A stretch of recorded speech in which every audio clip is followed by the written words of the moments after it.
딴따라 JYP라는 프로그램에서 네. 공연을 하는 가수 박진영 씨의 모습을 보았습니다. 공연 내내 에너지를 뿜어내는 모습을 보여주어서 인상 깊게 보았습니다. 4년 전 박진영 씨가 유퀴즈라는 프로그램에 나와서 20시간 가량 금식하는 날이 일주일에 반 이상이라고 했고요. 아침에 운동할 때면 죽겠다라는 말을 제일 많이 하는 것 같다며 정말 하기 싫은 걸 몇십 년 동안 계속 해야 한다고 했습니다. 그렇게 하는 이유는 부르고 싶은 음이 목에서 나오고 하고 싶은 동작들이 나올 수 있는 무대에서의 자유를 얻기 위해서라고 했습니다. MC 유재석 씨도 공감을 하며 내가 하기 싫은 걸 꾸준히 해야 한다라고 했습니다. 그런 노력이 있었기 때문에 그분들이 지금의 위치에 있었던 것 같은데요. 한편으로는 저희가 정법을 공부하면서 재미있게 해야 한다라는 것을 배웠습니다. 재미있게 한다는 것과 또 하기 싫은 것을 해야 한다는 것, 이걸 어떻게 분별하고 풀어가면 좋을지 질문 드리겠습니다. 예, 저도 그날 그 박진영 씨 그 방송을 봤어요. 저도 많은 생각을 했었습니다. 근데 말한 대로 너무너무 많이 노력하는 모습이 보기 좋았고 그 노력이 정말 그분들한테는 좀 더 좋은 결실을 맺었으면 하는 바람이 굉장히 많았습니다. 그 박진영 씨가 말하는 그대로 우리가 재밌게 하는 거와 내가 뭔가 힘들지만 하기 싫지만 뭔가를 해야 되는 이런 게 있잖아요. 자, 우리가 그냥 일반적인 재미를 봅시다. 만약에 재미있게 하더라도 내가 만약에 예를 들어서 게임을 만약에 하더라도 게임을 사람들이 재밌게 한다지만 항상 모든 에너지가 100% 재밌게는 없습니다. 그 속에는 내가 늘 재밌게 하는 이 게임을 하는 경우도 있지만 내가 이 게임을 하기 위해서는 내가 하기 싫어하는 일도 분명히 들어있습니다. 왜? 부모님의 잔소리도 어떻게 하는 그것도 내가 듣기 싫지만 그것도 감수를 해야 되고요. 또 내가 어떤 과제가 있지만 그 과제를 내가 나중에 해야 되는 어떤 부담감도 갖고 있으면서 그 속에서 이 재미를 찾아가는 겁니다. 우리가 순수하게 재미라는 것은 100%가 이 세상에 없습니다. 순수하게 정말 재미라는 것은 아무것도 모를 때, 이 재미가 뭔지도 모를 때, 또 이 세상이 순수할 때, 그때는 아마 순수하게 재미를 가져갈 수 있습니다. 순도 100%일 때. 그러나 지금 오늘날에는 수많은 지식이 범람하고 있고 수많은 사람들의 이 교차점에서 왔다 갔다 하는 이 상황에서 순수하게 나를 재밌게 해준다는 건 없습니다. 그 정도 순수하게 재밌게 하려고 그러면 나 자신 스스로가 정말 순도 100%의 이란 영혼의 에너지를 갖고 있을 때 순수한 재미를 느낄 수 있습니다. 그러나 저희들은 그렇지 않기 때문에 순수한 재미를 느낄 수가 없어요. 그러나 우리는 이 순수한 재미를 끝까지 찾아가려고 합니다. 그래서 내가 하기 싫은 것도 이 게임을 하기 위해서는 부모의 눈치도 약간 보면서도 듣기 싫은 잔소리도 들어가면서 하는 거예요. 또 아니면 그 잔소리 듣기 싫으면 내가 부모님이 좋아하시는 것, 나는 어떤 걸 뭐 정리를 하기 싫지만 청소를 하기 싫지만 그런 내가 청소를 하면서 제가 이 재미있는 걸 하려고 하는 거죠. 근데 이렇게 자꾸 하기 싫은 자꾸 하다 보면 그 다음에는 여기서 재미를 얻는 게 많잖아요. 이 재미가 얻어지면 나중에 이것은 재미없는 일이 아니고 하기 싫은 일이 아닙니다. 내가 이 재미를 많이 받기 때문에 이것은 당연히 내가 해야 되는 수순이라고 생각을 한다는 거죠. 근데 아직은 이 재미를 못 받기 때문에 이게 하기 싫은 일로 된다는 거죠. 아까 질문에서 박진영 씨도 그때는 지금처럼 사람들이 뭔가 많이 알려지지 않았기 때문에 본인이 하기 싫은 일이라고 생각을 하는 거죠. 그러나 지금은 과연 그것이 하기 싫은 일일까요? 내가 이만큼의 명성을 얻고 사람들이 나한테 지금의 이 모습을 굉장히 멋지게 보여준다고 한다면 이제는 이것을 하기 위한 필수의 과정이 되는 거죠. 필요 충분 조건이 되는 거지 절대 이것은 하기 싫은 일이 될 수가 없다는 거예요. 그래서 우리가 과연 내가 하기 싫은 일이 과연 무엇일까라고 하는 거죠. 그러면 우리는 내가 하기 싫은 일을 내가 안 하고 나한테 재미를 얻는다? 그럼 이 세상에서는 다 하나님이 나는 돈 벌러 가기도 싫고 직장에 나가기도 싫은데 나한테 하나님 내가 재미있게 살 수 있으니까 나한테 돈 주세요 하는 거 똑같다는 얘기죠. 이런 법칙이 존재할까요? 그런 법칙은 없습니다. 그래서 우리가 뭔가를 이루고자 할 때는 내가 이것을 하기 위해서는 최초의 기본 베이스 이거나 하기 싫은 일이 됐든 아니면 내가 하기 싫지만 내 스스로 합리화를 가지고 어떤 그래 내가 싫지만 난 이거 도전을 해야 되는 게 이것이 반드시 필요해. 나를 이해시키면서 나를 억지로 이해시키면서 가든지 하는 이 과정은 반드시 필요하다는 거예요. 그 과정이 없이는 절대 안 된다는 거죠. 그래서 저는 이 박진영 씨가 너무너무 힘든 걸 많이 겪었죠.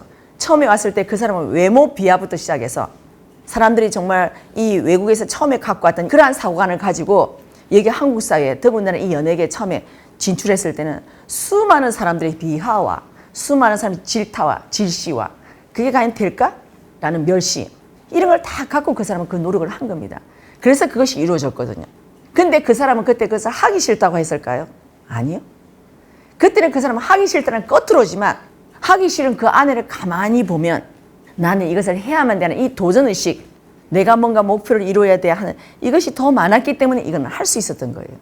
그럼 과연 이제 내가 할 때 내가 이 하기 싫은 거라고 한다면 나는 이 하기 싫은 걸 하면서 내가 그 다음에 이루는 것이 무엇인가라고 보는 거죠. 이 목적의식이 이 하기 싫은 것보다도 프로테지가 낮으면 이 하기 싫은 이것이 나를 지배합니다. 그래서 나는 이 하기 싫은 데다 내가 합리화를 두는 거죠. 그래, 하기 싫은 거 내가 하지 말라 했으니까 나는 안 할래 라고 하는 거죠. 안 하면 그 다음에 뭐 할 것인데 라고 하는 거죠. 내가 이걸 안 할 때는 그 다음에 것은 주어지지 않습니다. 그죠? 예, 바로 그렇다는 거예요. 아기가 태어날 때도 정말로 내가 온갖 울음을 내고 이렇게 하면서 아기도 원해서 한 걸까요? 아니요. 우리가 근본적으로 우리 인생에 해야 될 역할을 해야 되는 사람이기 때문에 수많은 공부와 수많은 학습을 통해서 수많은 나한테 다가오는 환경을 통해서 우리가 하나하나 개척해 나가야 되는 겁니다. 그래서 지금 우리 있는 앞에 있는 조상들, 우리의 선조들이 수많은 희생과 수많은 도전의식과 수많은 변화의식과 이런 걸 가지고 있었기 때문에 이렇게 온 거거든요.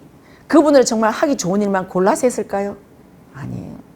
정말 하기 싫지만 내가 현실이 이러하기 때문에 내가 할 수밖에 없고 또 할 수밖에 없다 보니까 조금 하니까 또 하기 싫은 일이 아니네? 왜? 조금이라도 나한테 성과가 이루어지기 때문에 이렇게 해서 간다는 거예요.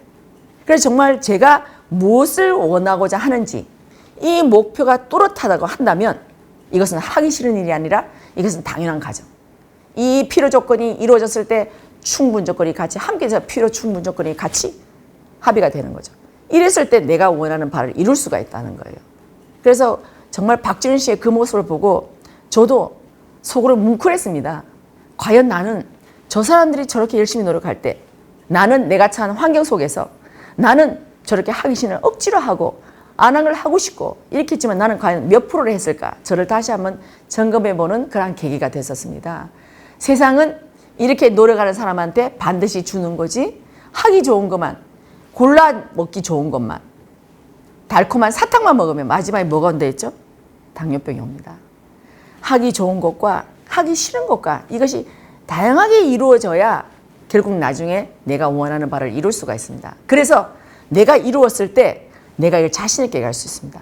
왜? 나도 처음에는 저렇게 했다라고 그것을 얘기할 수 있으니까요. 그래서 나도 처음에 이랬지만 그 과정을 넘어서는 과정이 누구보다 힘든다는 것을 저도 압니다. 그러나 저는 정말로 이걸 해야 되나 말아야 되나 수없이 나를 테스트하고 수없이 하면서 결국 내가 이 길밖에 갈 수 없다는 걸 마지막에 통로에 왔을 때 나는 그 결정을 하게 됐고 했을 때 내가 오늘날 이러한 결과를 이뤘습니다. 자, 오늘날 이런 결과를 이루었다고 한다면 다음에 여기서 내가 스톱할 것인가? 더 나은 또 목표치를 설정할 거라는 거죠. 그럼 여기서 또 내가 세상 사람들의 어떤 나에 대한 여러 가지 반응들 또 이걸 가지고 안 좋은 소리도 듣고 또 이걸 하면서 내가 또 헤쳐나가야 되는 거죠. 이것도 결국 안 좋은 소리 듣는 것도 그 사람이 하기 싫은 분야에 들어가는 거예요. 그렇지만 이걸 먹어야지 내가 또 성장할 수 있기 때문에 그 사람들이 보여주는 그 말 한마디도 나에 대한 애정이고 애증이라 할지라도 나에 대한 관심이 있기 때문에 이것을 먹어야 내가 또 한 단 앞서서 나아갈 수 있기 때문에 그래서 저는 그걸 보면서 너무 많이 느꼈고요. 지금 우리의 어떤 그 박진우 씨는 제가 볼 때는 X세대로 알고 있는데 과연 우리 X세대 또 우리 베이부머 아니면 우리 디지털들이 과연 그것을 보고 정말 야 하고 부러워하고 환호만 할 것이 아니라 그 사람의 멋진 모습이 어떻게 이렇게 성장했는가 어떻게 됐는가 그것을 다시금 나한테 대입을 해보면 그 프로그램은 우리들한테 주는 시사하는 바는 어마어마하게 큽니다. 그러나 우리가 그것을 단순히 보고 야 너무 잘 봤어 너무 재밌어 야 춤 너무 잘 추지 정말 저래 야 어떻게 저렇게 할 수 있지 야 대단하다 이거로만 가져간다면 우리 본인한테는 우리 시청자들한테는 단순히 하나의 스쳐 지나가는 정보밖에 안 된다는 거죠. 이 큰 걸 2시간 반 동안 했을 때는 더군다나 KBS에서 했을 때는 우리 국민에게 반드시 시사하는 바가 굉장히 크다는 거죠. 저는 이걸 가지고 나중에 어떤 에필로그라든가 다음에 뒤에 후속 프로그램을 만들어서 이 사람이 어떻게 했던 그 과정도 좀 더 많이 보여주고 지금 오늘날 이 사람이 어떤 한 거는 이것보다도 앞에는 이 부분에서 그 어떻게 해서 이런 과정을 겪어왔고 이때 내 상황은 어땠고 이런 걸 솔직하게 밝혀준다고 한다면 아 이런 과정이 있어서 이까지 왔구나 한다면 이 과정에서 우리 국민들이 보고 느끼는 건 너무너무 많을 거라는 거죠. 저는 그래서 다음 프로그램은 만약에 후속타가 있다고 한다면 이것을 보고 우리 국민들이 많이 공부가 될 것 같아요. 아마 여기에 더 많은 초점이 있지 않을까라고 생각하고요. 이것이 그 박진영의 어떤 아이덴티티가 되겠죠. 오늘날 이 사람이 여기 올 수밖에 없었던 것.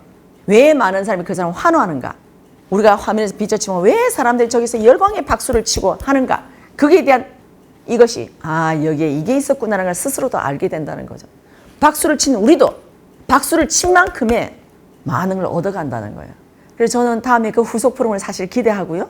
박진영 씨한테 너무너무 수고했다고 저는 다시 한번 박수를 보내주고 싶고요. 그 프로를 통해서 제가 보고 배운 게 너무너무 많고 나를 다시 돌아보는 계기가 됐고 그 박진영 씨가 그 열심히 노력한 만큼 우리 국민들한테 이러한 메시지를 전해준다고 한다면 그분은 얼마나 큰 역할을 하지 않았나라고 생각합니다. 제가 그 부분은 굉장히 저한테 좋은 부분으로 왔었고요. 여기는 질문은 없었지만 하나를 얘기한다고 한다면 그 제목에 딴따라 JYP 박진영이었습니다. 저는 이 딴따라한 부분에 대해서 제가 이 책에서 제가 써놨기 때문에 저는 사실 딴따라한 그 단어가 저는 사실 조금 안타까운 심정이었어요. 근데 박진영 씨는 딴따라를 쓸 수밖에 없다. 쓸 수밖에 없다니까 박진영 씨는 그 단어를 왜 썼는가? 저는 거기서 제가 그 프로그램 보면서 제가 알게 된 겁니다. 저는 이 딴따라와 연예인에 제가 이 구분을 분명하게 해놨습니다. 저는 박진영 씨가 아닌 다른 아직도 뜨지 못한 무명의 사람들한테 당신들은 딴따라야 라고 했을 때 그 사람들이 과연 딴따라는 개념을 맞아요 라고 정말 흔쾌하게 이걸 받아들일 수 있을까요? 저는 그렇지 않다고 봅니다.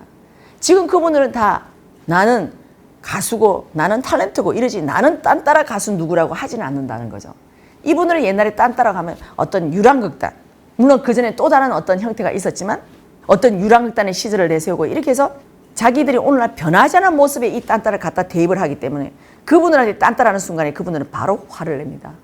하지만 박진영 씨는 왜 딴따라는 단어를 썼냐? 그 사람은 일반적으로 연예계에서 볼 때 그 사람은 지식도 됩니다. 나름대로 집안 배경이 굉장히 어렵지 않은 걸 저는 알고 있습니다. 그리고 나름대로 자기 어떤 국제사회에서 자기 많은 문물을 먹고 여기 왔기 때문에 우리들보다도 많은 국제적인 지식도 많이 갖고 있습니다. 학벌도 괜찮고요. 이런 부분에서 본인은 스스로 생각할 때 별로 우리가 흔히 말하는 남들과 비교했을 때 어려운 부분이 없습니다. 어떻게 보면 꿀리지 않는 부분이라고 하겠죠. 꿀리는 부분이 사실은 많이 없습니다. 그렇기 때문에 그 사람은 안에 자기가 자체적으로 갖고 있는 이 자존심, 이 레벨이 굉장히 높습니다. 레벨이 높기 때문에 누가 어떤 말을 해도 그 사람은 받아들일 수 있는 준비가 되어 있습니다.